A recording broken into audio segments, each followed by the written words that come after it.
Olá, amigos e amigas. Meu nome é Arthur Valadares.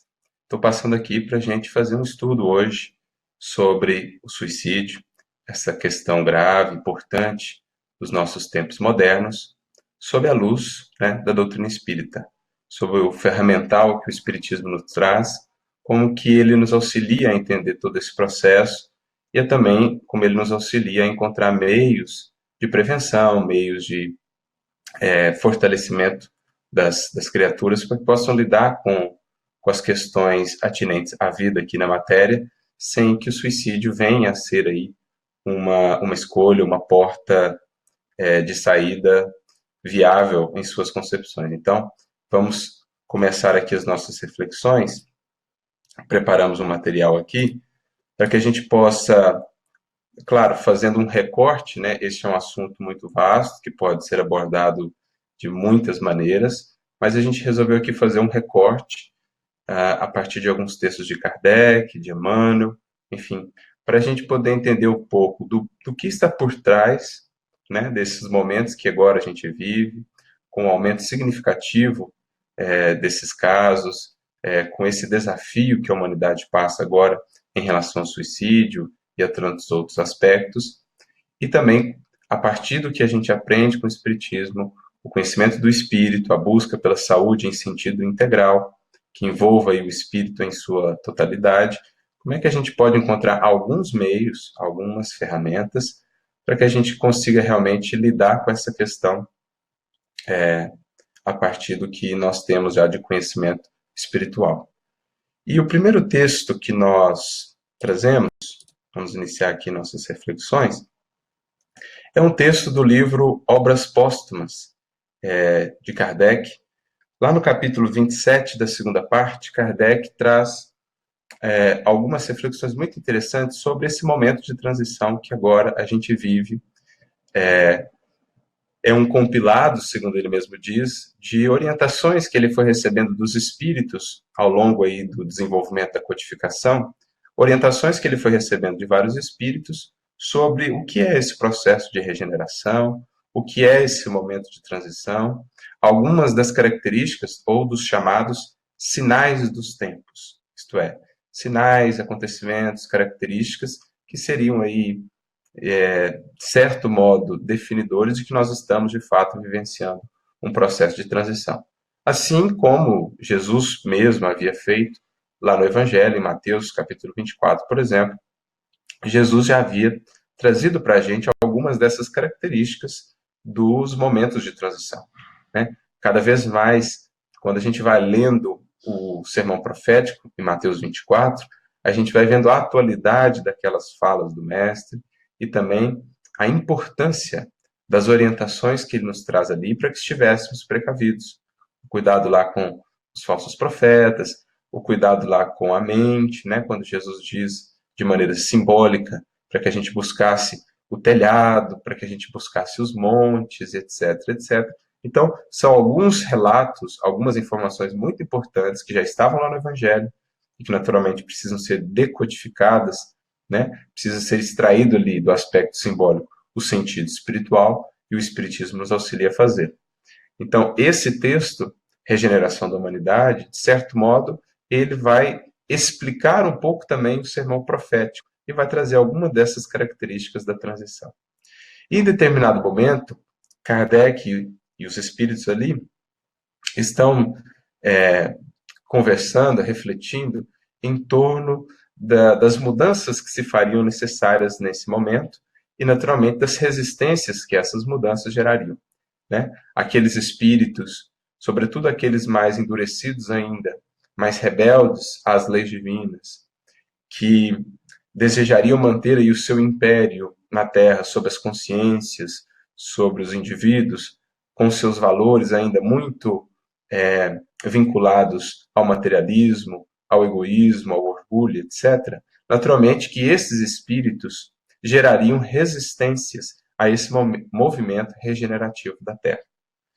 E essas resistências e que acabariam gerando aí, como diz aqui Kardec, os espíritos, um sem número de flagelos e de calamidades, de sorte que, sem o quererem, apressarão o advento da era de renovação. Então, assim, Veja que interessante essa abordagem de Kardec. Primeiro que o próprio fato da gente estar percebendo esses dramas que estão ocorrendo atualmente em nossos tempos, né? Esses flagelos, sobretudo flagelos morais, naturalmente, eles, embora sejam a resistência dos espíritos que não querem a regeneração, acabam atuando no sentido de apressar a regeneração. Por quê? Porque despertam a humanidade, despertam as criaturas humanas para a importância de olharem para isso, de olharem o que está por detrás disso, como a gente pode resolver isso, como a gente pode superar esses flagelos, essas calamidades, sobretudo morais. Então, embora seja o movimento, muitas vezes, das sombras que criam essa psicosfera muito caótica, de pessimismo, de desesperança, que alimenta uma série de adoecimentos, etc., em sentido espiritual e mental, muitas vezes esse próprio alarde que isso vai gerar vai contribuir para apressar o processo de renovação, porque a humanidade vai despertando, olha, do jeito que está, não dá mais para continuar, a gente precisa entender o que está por detrás disso, de onde tem vindo tantos flagelos morais, de onde tem vindo tantas dores, tantas angústias no espírito humano. Então veja como é interessante o próprio mecanismo de funcionamento da lei divina. Muitas vezes aquilo que em aparência está operando para as sombras e para o mal, acaba sendo utilizado também pela providência divina para um despertar, para realçar a importância da luz. Mas Kardec e os espíritos aqui frisam que existiriam resistências e que essas resistências gerariam, de certo modo, na Terra, uma psicosfera desafiadora. Uma psicosfera assim não tão nobre, não tão elevada, que, naturalmente, encontrando muitas vezes as fragilidades humanas, as nossas imperfeições, enquanto espíritos com ainda muitos ajustes a serem feitos, com ainda muitos processos de adoecimento interno a serem trabalhados, sejam oriundos dessa presente encarnação, sejam oriundos de encarnações pretéritas, toda essa psicosfera meio caótica criada por essas resistências à regeneração, ela naturalmente encontraria e alcançaria as criaturas, levando-as, sobretudo aquelas que estão invigilantes, sobretudo aquelas que não têm tido um efetivo cuidado com a sua mente, com o seu mundo interior e etc., levando-as a processos de adoecimento, a processos graves mesmo de determinados transtornos, muitas vezes culminando aí na depressão, né, que vai ter outros fatores naturalmente, mas muitas vezes ela estará associada aí também com esse processo espiritual e muitas vezes culminando também com o suicídio. E é nesse sentido que no próximo parágrafo os espíritos dizem: e como se não operasse com bastante rapidez a destruição, que destruição? A destruição do velho mundo, né? Dos velhos paradigmas, do materialismo, do individualismo, do hedonismo e etc. Então não vai ser um processo assim instantâneo, a transição não é um momento abrupto, como em tudo da natureza, todos os ciclos, a transição ela demanda em um determinado tempo, sobretudo quando falamos da transição que agora vivemos, uma transição de tamanha escala, de escala global e em sentido espiritual, que é o que a Terra está vivendo. Então não é algo que se processe de um dia para o outro, nem em alguns poucos anos. É algo que demanda tempo, porque estamos a falar de renovação de paradigmas por inteiro. Então, nesse sentido, por não se operar com bastante rapidez a destruição, olha essa fala, de certo modo, profética que os espíritos trazem para Kardec lá no século XIX. Os suicídios se multiplicarão em proporções inauditas até entre as crianças. Então, parece quase que uma descrição dos nossos tempos hoje, mas é uma frase aí que tem decênios, mais de um século, quase um século e meio atrás. Então, é algo que nos leva a refletir essa orientação, esse alerta que os espíritos já nos davam lá atrás, para que, de certo modo, estivéssemos mais preparados quando esses momentos viessem. A loucura jamais terá atingido tão grande quantidade de homens, que antes mesmo de morrerem, estarão riscados do número dos vivos. Ou seja, em que sentido? O indivíduo estará de tal modo comprometido em suas possibilidades, que terá uma vida, assim, muito aquém do que poderia ser realmente a sua experiência aqui na matéria, né? Ele não está, de fato, vivendo, muitas vezes, está existindo. Então, é uma das consequências dessa psicosfera que se formou.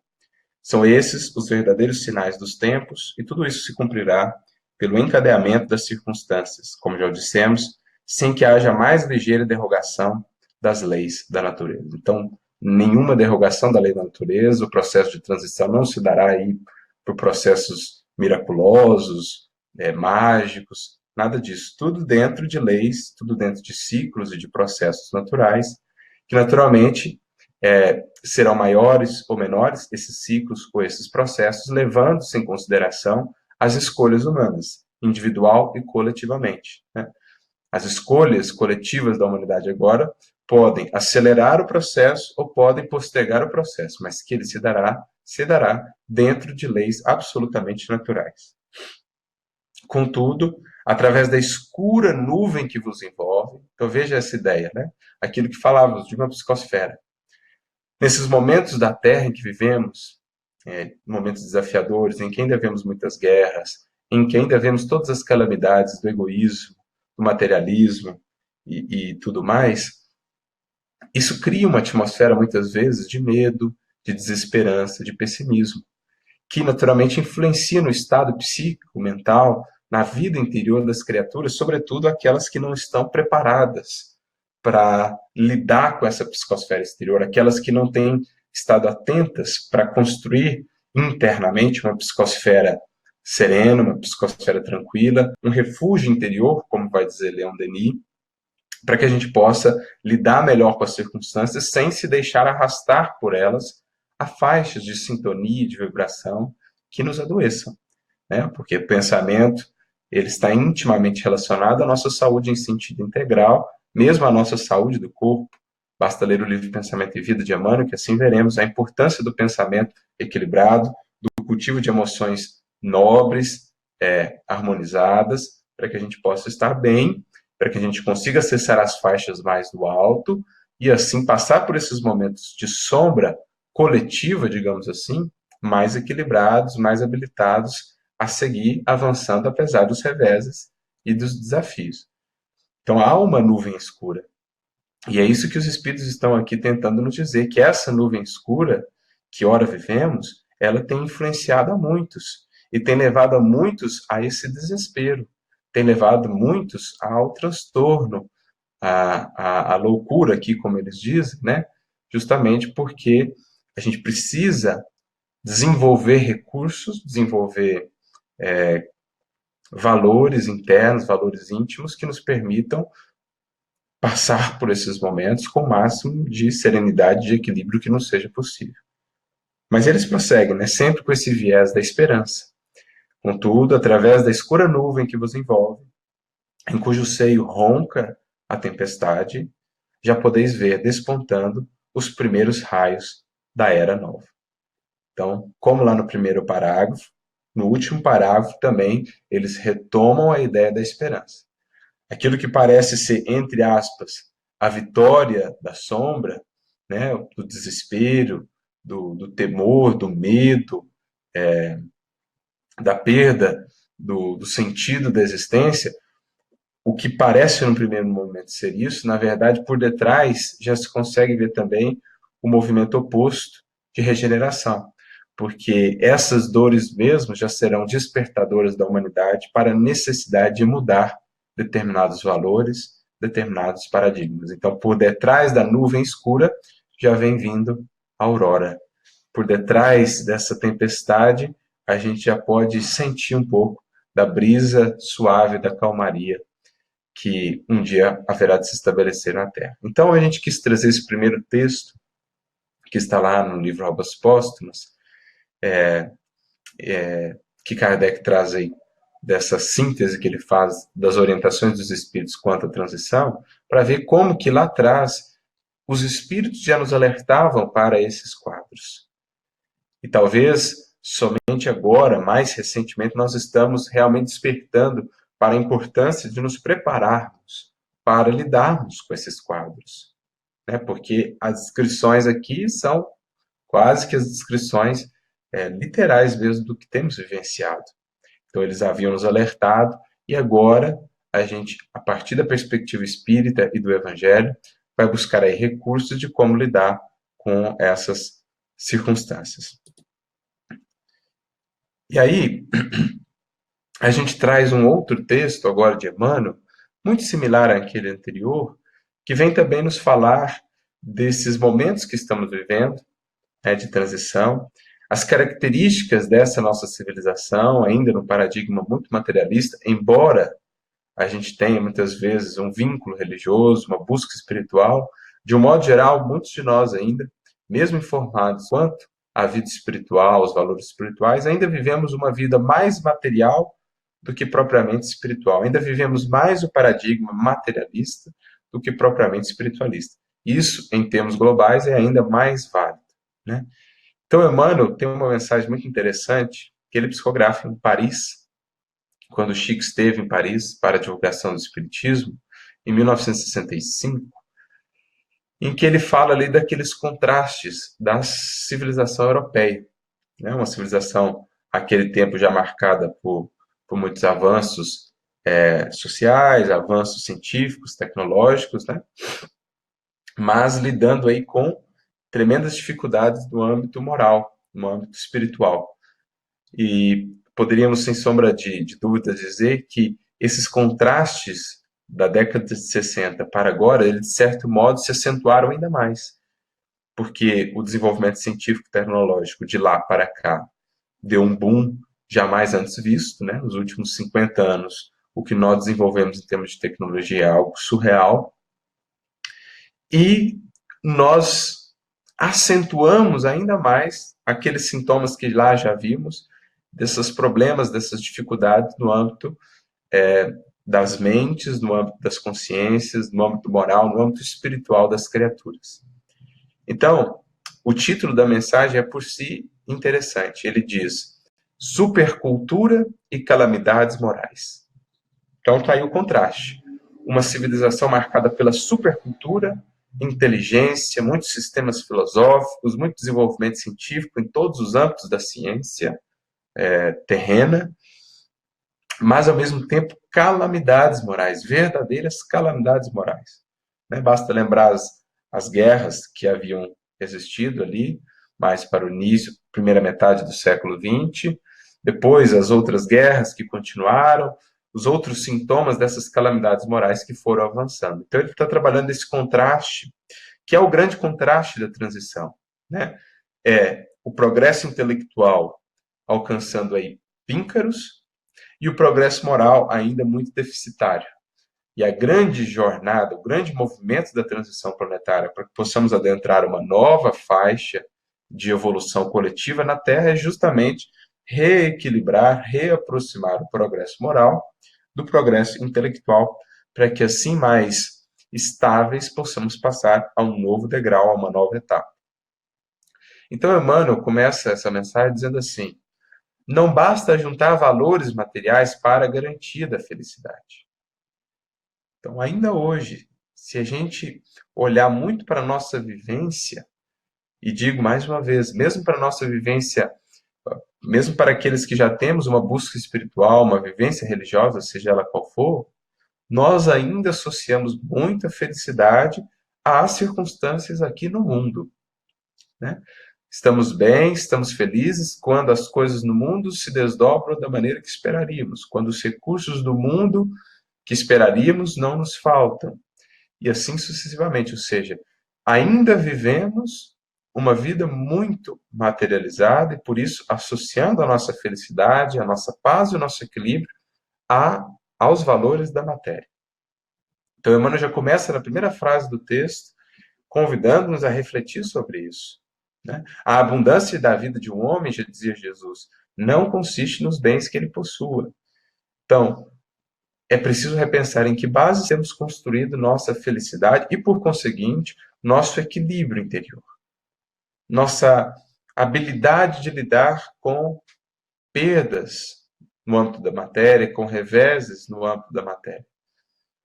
Então, se estamos ainda assim tão suscetíveis às mudanças, às vicissitudes terrestres, que são naturais, que são necessárias, se isso ainda nos abala tanto, se isso ainda nos fragiliza tanto, é porque ainda estamos edificando a felicidade e o nosso equilíbrio interior sobre outras bases, que não aquelas sólidas que deveremos buscar. Então, a supercultura consegue atualmente na Terra feitos prodigiosos em todos os reinos da natureza física, desde o controle das forças atômicas às realizações da astronáutica. No entanto, entre os povos mais adiantados do planeta, avançam duas calamidades morais do materialismo, corrompendo-lhes as forças. Veja só, essas calamidades morais, diz Emmanuel, têm sido as que mais têm corrompido, ou seja, minado a força dos indivíduos, dos povos, para lidarem com esses reveses, com esses momentos que temos vivido, levando muitos ao desespero, ao desequilíbrio total. Então, o suicídio, a loucura, ou mais propriamente, a angústia e a obsessão. Então, apesar dos píncaros de desenvolvimento material, né, de todos os prazeres sensoriais que isso nos tem possibilitado, esses valores que ainda marcam a nossa sociedade, que nos levam, nos incentivam, praticamente nos bombardeiam todos os dias, com essa ideia ou com essas concepções de que consumismo, de que hedonismo, prazer a todo custo, de que individualismo, etc., etc., são aí o que nós devemos buscar e que são a base ou os objetivos maiores da vida, elas têm minado as forças dos indivíduos e dos povos, levando muitos ao suicídio e à loucura, ou a essa angústia existencial, isto é, esse sentimento de não saber o que está faltando, o que estou fazendo, o que vim fazer aqui, qual a minha meta, qual o meu objetivo. E, naturalmente, abre-se com isso um campo vasto para as obsessões, para a influência espiritual perniciosa. Dizíamos lá naquele primeiro texto, né? Essa psicosfera que já é muito difícil, desafiadora de ser lidada, ainda mais aí com as influências diretas de determinados espíritos, sejam eles adversários do passado, sejam eles adversários de uma causa, enfim. Isso abre campo para essa angústia e obsessão. É que o homem não se aprovisiona de reservas espirituais à custa de máquinas, para suportar os atritos necessários à evolução. Então, os atritos são necessários à evolução. Estar na matéria é lidar com os atritos, é lidar com reveses, é lidar com mudanças constantes, é lidar com perdas, é lidar com a transitoriedade. Então, esses processos são necessários à evolução, porque vão aos poucos nos despertando para a eternidade, que é de fato a nossa destinação, para a permanência interior, que é de fato onde edificamos a nossa residência e a nossa felicidade mais verdadeira. Então, para suportar esses atritos necessários à evolução e aos conflitos resultantes da luta regenerativa, precisa a alma, né, o indivíduo, alimentar-se com recursos da alma e apoiar-se neles. Não há como aqui não nos lembrarmos do Cristo, por exemplo, caminhando ali pelo deserto, aquilo que é uma representação simbólica, né? Aquela tentação de Jesus no deserto é uma representação simbólica dos processos que nós passaremos nessa nossa jornada pelo deserto interior, em busca da comunhão com o nosso Pai.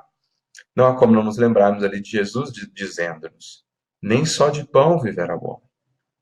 Então é a esse grande momento que nós estamos chegando, né? Essa humanidade que construiu muitas belezas exteriores, muitas riquezas exteriores, e que julgou que com isso alcançaria a paz e a felicidade tão ansiadas, ela está começando a perceber que nem só de pão, nem só do que é recurso ou elemento material viverá o homem. Nós precisamos nos nutrir daquilo que sacie a nossa alma, o nosso ou nós mesmos, enquanto espíritos imortais. Nós precisamos desses recursos para nos apoiarmos, para realmente estarmos na condição de lidar com essas mudanças acentuadas que esse momento de transição nos propõe. Nós precisamos desenvolver internamente valores de solidez, de robustez espiritual, resiliência, paciência, esperança, fé. É isso que de fato sustenta o ser, sobretudo aqui na matéria, para que consiga lidar com os reveses, apoiando-se nesses recursos para seguir avançando. Então, é o grande chamamento, né, do Cristo à humanidade, do alto à humanidade, para que nos lembremos, olha, nem só de pão viverá o homem, para que a nossa vida seja uma vida plena, seja uma vida equilibrada, bem sólida em termos de força e resiliência, nós precisamos despertar para a necessidade dos outros recursos que dão a sustentação para a nossa caminhada. Então, esse é um outro aspecto importante, como no caso do primeiro texto, descrevendo aí para nós um pouco dessa contextualização do nosso mundo de hoje e de alguns desses fatores que têm contribuído para essa condição limite que nós temos chegado, né, de tanto desespero, de tanto desequilíbrio nos corações e nos indivíduos. Mas seguindo adiante, então, nos caminhos de prevenção que o Espiritismo vai nos propor, a gente vai trabalhar basicamente em duas frentes, né? Uma tem a ver mais com a questão dos horizontes que o Espiritismo vai abrir, e a outra tem mais a ver com o cuidado íntimo que o Espiritismo vai nos propor.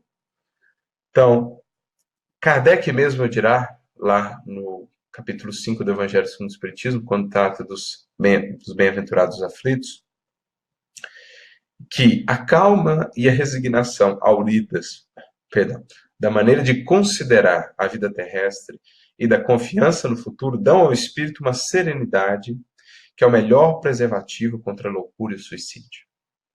Então, Kardec está aqui, sobretudo, falando de horizontes. Então, as perspectivas mais abrangentes de transcendência, de busca de uma espiritualidade efetiva que realmente gere mudanças íntimas na criatura, esse é um dos recursos principais para estabelecer nela uma capacidade melhor de lidar com os reveses, com os desafios da vida, sem encaminhar-se para o desespero total, para o abandono da vida, para o transtorno completo. Então, é preciso desenvolver esses recursos em nós, né?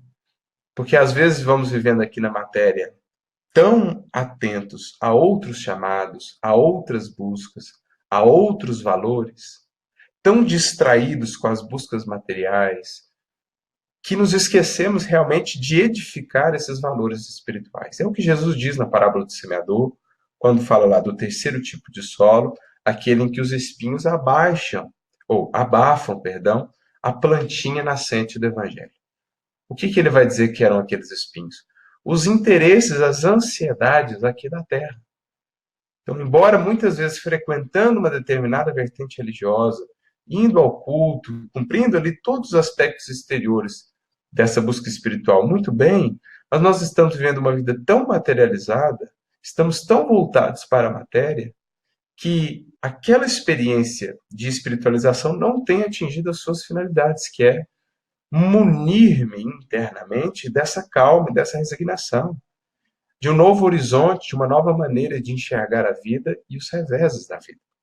É a grande diferença entre uma religiosidade extrínseca e intrínseca, que os estudos cada vez mais têm mostrado. A intrínseca, de fato, é aquela capaz de conferir ao indivíduo maiores recursos para ele lidar com a depressão, para ele lidar com o suicídio, ou com a ideação suicida, e evitar isso, né?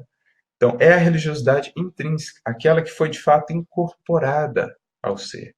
Então, mais do que simplesmente vislumbrar, conhecer, é preciso ver o quanto aquilo está redundando em mim uma nova postura de vida. E isso é a religiosidade intrínseca.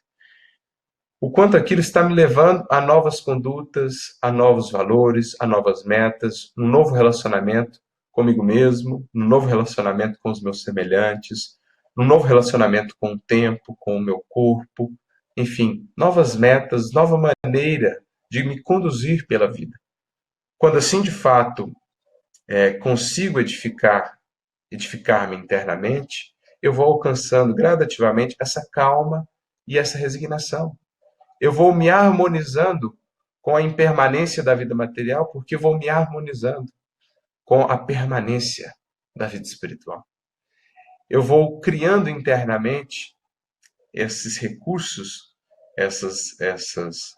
esses fundamentos, essa base sólida para lidar com os revés da vida. Isso nasce desses horizontes mais vastos que o Espiritismo, no nosso caso aqui de espíritas, nos abre e nos incentiva a buscar.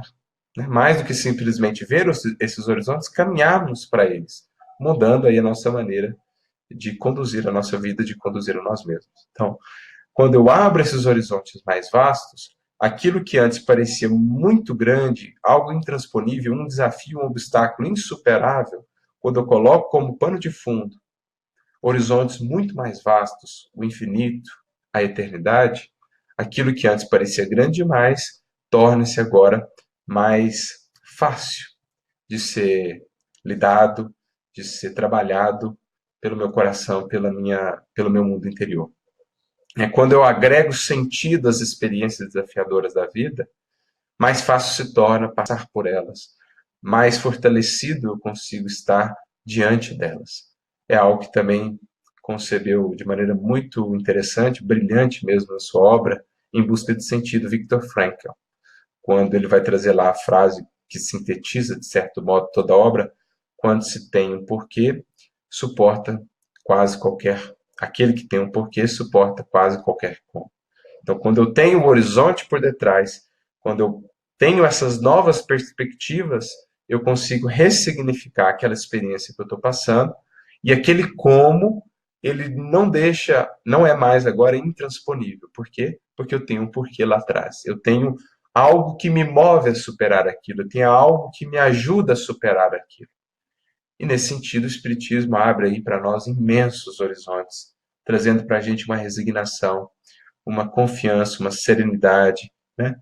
Por essa certeza que nos traz o amparo do alto, dos corações amigos que nos sustentam, por esse significado que nos traz para a própria experiência da dor e do sofrimento, que eu passo a ver agora como uma oportunidade de amadurecimento, de desenvolvimento do meu espírito. Então, quando eu cultivo realmente essa espiritualidade cultivada aí no cotidiano, que não esteja tão só pautada na frequência nesse ou naquele dia numa determinada casa religiosa, né, no número de vezes que frequento, mas mais do que isso, pautada na transformação que isso pode gerar, aí sim eu estou construindo recursos sólidos para lidar com os revés da vida e me proteger dessas condições limites do suicídio e da loucura, do desespero total ou do desequilíbrio total. Então é importante a gente frisar isso em nossas casas espíritas, que, como disse Emmanuel lá atrás, né, a gente não pode trazer para o âmbito da espiritualidade as experiências que a gente tem tido na materialidade, de que as coisas no âmbito, no reino do espírito, a gente conquista à custa de recursos, à custa de um pequeno esforço. Não existe uma espiritualidade self-service, não existe uma espiritualidade que seja construída com algumas ou poucas horas ao longo da semana. A espiritualidade é algo que vai se construindo paulatinamente, gradativamente, no cotidiano da vida, né? Nas pequenas coisas. É algo que demanda aí disciplina, constância. Não é algo que eu vá desenvolver de súbito no momento do revés, no momento da perda. É algo que eu preciso estar paulatinamente me preparando, construindo internamente em mim. Não é algo que eu vou construir só na simples frequência ali às palestras, ou na simples frequência a um grupo de estudo. Eu preciso trazer aquilo internamente para mim, para o meu dia a dia, elaborar aquilo no meu dia a dia, um trabalho constante e perseverante, para que aquilo de fato se consolide como uma força, uma resiliência no momento em que acontecer um revés ou uma dificuldade. Então, muitas vezes a gente transporta para o âmbito da espiritualidade essa ideia que a gente tem, ou essa experiência que a gente tem no mundo material, de que tudo se resolve muito rápido, de que basta a gente ir lá um dia, 2 dias, que a gente vai consolidar essa força, essa habilidade de lidar com as lutas da vida. Não é assim. Ninguém compra paciência, serenidade, fé no supermercado, né? São coisas que a gente recebe ali as sementes na casa espírita, no nosso caso, nos estudos, nas palestras, mas que demandam de nós todo um cultivo, regar, adubar, proteger, para que possam realmente frutificar, para que possam realmente nos levar aos resultados que esperamos. Então, essa calma e essa resignação não é pelo simples fato de conhecer, mas sim por aqueles que deram esse passo além, no sentido de transformar as suas vidas a partir do que aprenderam com essas novas perspectivas. Esses sim vão desenvolvendo essa força interna para lidar com essas dificuldades. Que é, de certo modo, o que Jesus nos diz lá no seu Evangelho, em João, quando nos fala dessa condição do mundo, né? Tenho-vos dito isto para que em mim tenhas paz, no mundo tereis aflições, mas tem de bom ânimo, eu venci o mundo. Então, as aflições, elas fazem parte desse mundo que aqui vivemos, e é preciso desenvolver esse bom ânimo interno a partir do contato que temos tido com as lições do Cristo, para podermos, de fato, vencer esse mundo, para deixar que o nosso mundo interior, sereno, equilibrado, possa vencer as injunções do mundo exterior. Porque, assim, ou eu me sobreponho às circunstâncias exteriores e delas me aproveito para crescer, ou elas se sobrepõem ao meu mundo interior e muitas vezes me dominam, me escravizam, me abatem. Como diria Guimarães Rosa no seu texto, de maneira simbólica, Grande Sertão Veredas, ou a gente domina o sertão, ou o sertão nos domina. Ou a gente governa o sertão, ou o sertão nos governa. No sentido de que é preciso desenvolver muito bem essa nossa vida interior. Ela precisa ser de tal modo sólida, uma espiritualidade de tal modo profunda, que ela consiga se sobrepor ao mundo exterior. Isso é, eu venci o mundo. E essa ideia da palavra bom ânimo aqui, tem de bom ânimo, que é do verbo grego tarseu, que Jesus utiliza, é interessante porque ele significa literalmente assim, um fortalecimento vindo do íntimo, a partir de uma experiência com Deus. É um fortalecimento vindo do interior, a partir de uma experiência profunda de espiritualidade, de conexão comigo mesmo e, por conseguinte, com o Criador. Quando eu faço esse movimento interno, eu crio uma vida interna tão abundante que ela vence o mundo externamente. As dores, os desafios, os arrastamentos, as sugestões, os convites ao desequilíbrio, ao desespero.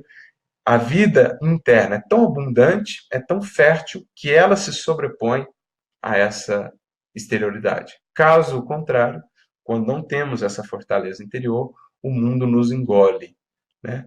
Essa sensação, essa psicosfera, esses arrastamentos, esses pensamentos de pessimismo, de desesperança nos engolem e, naturalmente, mais difícil ainda se torna, nesse caso, o contato com a espiritualidade superior que possa nos auxiliar a sair dessa circunstância. Então é preciso ter esse bom ânimo que nasce aí do contato íntimo com a nossa alma, com a nossa ânima, que nasce desse contato íntimo com o Criador em nós, a espiritualidade mais profunda, desenvolvendo essa vida interior capaz de vencer o mundo, de vencer as aflições. Isto é estar em Cristo e nele ter paz. É acessar o nosso eu divino mais profundo para ali conseguir a paz, a estabilidade dessa vida interior que se sobrepõe às vicissitudes da vida exterior. Então esse é o primeiro aspecto que o Espiritismo e o Evangelho vão nos trazer aí para a gente poder lidar com essas injunções do mundo que a gente está passando agora, né? O desenvolvimento dessa vida interior abundante, desse contato mais íntimo com nós mesmos, preenchendo nosso coração, os nossos horizontes de sentido, de novos valores, de novos paradigmas e perspectivas que redimensionem e ressignifiquem as nossas dores, as nossas lutas, tornando-os agora mais suportáveis, habilitando-nos a superá-los com mais força, com mais equilíbrio e também, digamos assim, ajudando-nos a sobrepor essas injunções do mundo exterior com a nossa vida interior abundante. Então esse é o primeiro aspecto, né, que o Espiritismo vai nos trazer. E o segundo, naturalmente, é um cuidado com o pensamento, né?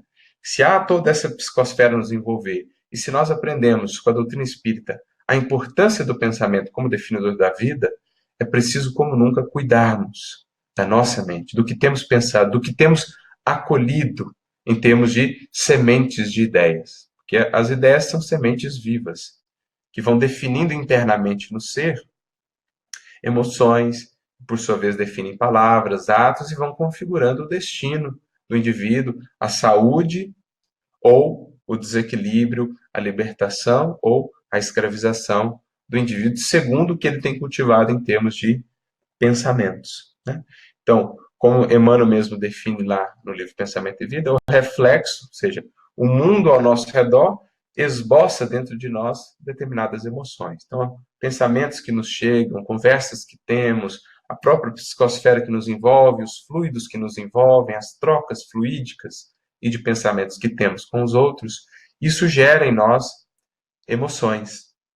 Essas emoções definem ou plasmam as ideias, que são as definidoras da nossa vida, nos atos, nas palavras, nos hábitos construídos, que são, como diz Emmanuel aí, fios geradores das causas que nascem as circunstâncias, de que nascem as circunstâncias. Válvulas obliterativas, ou seja, algo que nos atravanca, que nos impede a caminhada, ou alavancas libertadoras da existência. É preciso, portanto, tomar mais cuidado do que nunca com a nossa mente, a nossa verdadeira casa interior. O que temos aqui acolhido, o que temos cultivado, porque isso é muito importante quando estamos a tratar, por exemplo, de ideação suicida, de pensamentos que nos levem a determinadas faixas, onde essa ideação seja cultivada, onde influências de espíritos possam alimentar ainda mais essa ideação. Então, nós temos como nunca que incentivar em nossas casas, em nossos estudos, esse cuidado com o pensamento, com a mente, com esse mundo interior, com o que nós estamos gerando a partir disso, né? Porque, como vai dizer o Espírito Dias da Cruz, numa mensagem interessante no livro Instruções Psicofônicas, lá no capítulo 34, uma mensagem chamada Parasitose Mental, em que ele vai dizer assim, ó, imprescindível, assim, viver em guarda contra as ideias fixas, opressivas ou aviltantes, que estabelecem ao redor de nós maiores ou menores perturbações, sentenciando-nos à vala comum da frustração. Da frustração que muitas vezes vai levando a situações ainda mais limite, ao desespero, ao desequilíbrio, à perturbação. Né? Nesse sentido, a gente precisa atuar. Com quais recursos? Mais adiante ele dirá. Usemos, desse modo, na garantia da nossa higiene mental, os antissépticos do Evangelho. Bondade para com todos, trabalho incansável no bem, otimismo operante, dever irrepreensivelmente cumprido, sinceridade, boa vontade, esquecimento integral das ofensas recebidas, fraternidade simples e pura, constituem o sustentáculo da nossa saúde espiritual.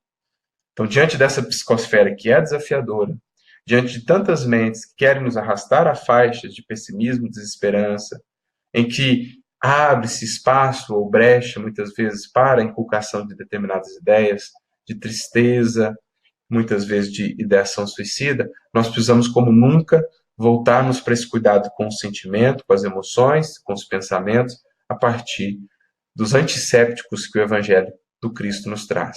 Né? Então, ocupar a mente, higienizar a mente no bem, no estudo que enobrece, no trabalho que edifica, no dever que pacifica internamente, no otimismo. Tudo isso é fundamental para conservarmos saúde mental, para nos imunizarmos com relação a esse contágio de ideias perniciosas que estão aí rodando pela psicosfera terrestre.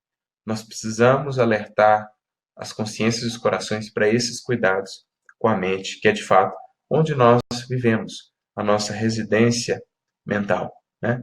É preciso buscar os planos mais altos dessa nossa casa mental, para ali mantermos a conexão com a espiritualidade superior, que nos ajuda a lidarmos com as lutas, com os revés da vida, sem cairmos aí na vala da frustração, como diz aqui Dias da Cruz, ou em valas ainda piores. Então, é preciso olhar para cada um de nós, vivendo aqui na matéria dessa perspectiva espiritual, compreendendo que não haverá saúde integral se não estivermos buscando com o Evangelho essa renovação de emoções e sentimentos. Por conseguinte, não haverá renovação de pensamentos, nem tampouco de hábitos, e assim o resultado que colhemos muitas vezes da fragilidade, em que nos tornamos quase que joguetes, muitas vezes, das circunstâncias. Então, é preciso atentar para esse cuidado. E o próprio Emmanuel traz uma outra mensagem muito interessante, no livro Pão Nosso, capítulo 177, olha o título: Guardemos saúde mental, em que, falando acerca do pensamento, a importância desse cuidado com o pensamento, ele recorre lá a um texto, um versículo do apóstolo Paulo: pensai nas coisas que são de cima. E ele diz: o pensamento é energia irradiante. Espraiemo-lo na terra e prender-nos-emos naturalmente ao chão. Elevemo-lo para o alto e conquistaremos a espiritualidade sublime. Nosso espírito residirá onde projetarmos os nossos pensamentos, alicerces vivos do bem e do mal. Então veja, mais aqui, mais uma vez, um alerta, um chamamento de Emmanuel, como também do apóstolo Paulo, para que cultivemos o cuidado aí com o nosso pensamento, com as ideias que temos cultivado, busquemos alimentar a nossa mente, o nosso ser, com esse pão que desce do alto, com essa outra necessidade que transcende o nosso corpo e as necessidades fisiológicas. Nem só de pão viverá o homem. Busquemos nutrir-nos de luz, de ideias renovadoras, porque são elas as definidoras, em última instância, da nossa condição espiritual. De onde estará habitando a nossa mente? Se nas faixas do alto, do bem, do otimismo, da esperança, que nos ajudarão a ver cada circunstância, por mais difícil, de um prisma mais elevado, vendo mais além, ou se estaremos ainda aqui muito presos ao solo da Terra, embora já munidos de conhecimentos espirituais e por isso mesmo lidando com muito mais dificuldade com os revés e desafios da vida. Então fica aí o convite, né, dentro desse recorte naturalmente muito estreito que nós fizemos com relação a esse assunto, o convite que o Espiritismo, o Evangelho nos faz, sobretudo nesse cuidado preparatório, nesse trabalho constante, nesse trabalho perseverante de consolidação de bases e de alicerces sólidos, para que mesmo aqui na matéria consigamos viver como espíritos e lidar com as mudanças, com essa psicosfera tão acentuada que temos vivenciado nesses momentos de transição, possamos lidar com isso de maneira mais natural. Possamos desconstruir essa ideia de mudanças bruscas, de uma espiritualidade conquistada pela simples frequência, pela simples vivência de aspectos exteriores, que antes possamos frisar a importância desse cuidado íntimo, desse cuidado perseverante, de uma mudança integral da nossa vida, do que temos cultivado internamente, para estarmos habilitados a lidar com essa psicosfera que agora nos envolve e, naturalmente, ajudar aqueles outros que não têm conseguido encontrar a luz de uma esperança, a luz de uma força ali para avançarem nos momentos mais difíceis. Que possamos realmente elevar a nossa vida, como diz Jesus, né? A candeia ao candeeiro, acendendo aí essa luz, mantendo-nos lá no alto, conectados com o alto, para que essa luz cada vez mais alta possa ter um raio de atuação, de influência maior, tanto para espíritos encarnados ou desencarnados, auxiliando-os também nas suas lutas, nos seus desafios. Né? Que a gente consiga realmente ter esse cuidado com os nossos pensamentos, que a gente consiga preencher a nossa vida de sentido, de novos horizontes, e que caminhemos até lá, para consolidar em nós essa calma, essa resignação, essa certeza interior da comunhão com o alto, essa certeza desse amor que nos ampara, para que, como diz Jesus, nele possamos ter paz, bom ânimo para vencer o mundo com todos os seus desafios, assim também ajudando aqueles que conosco caminham. Que Jesus nos abençoe, nos inspire a todos e que possamos manter a chama da caridade, da esperança bem acesa nesses momentos desafiadores pelos quais passamos. Que a paz do Cristo esteja sempre conosco.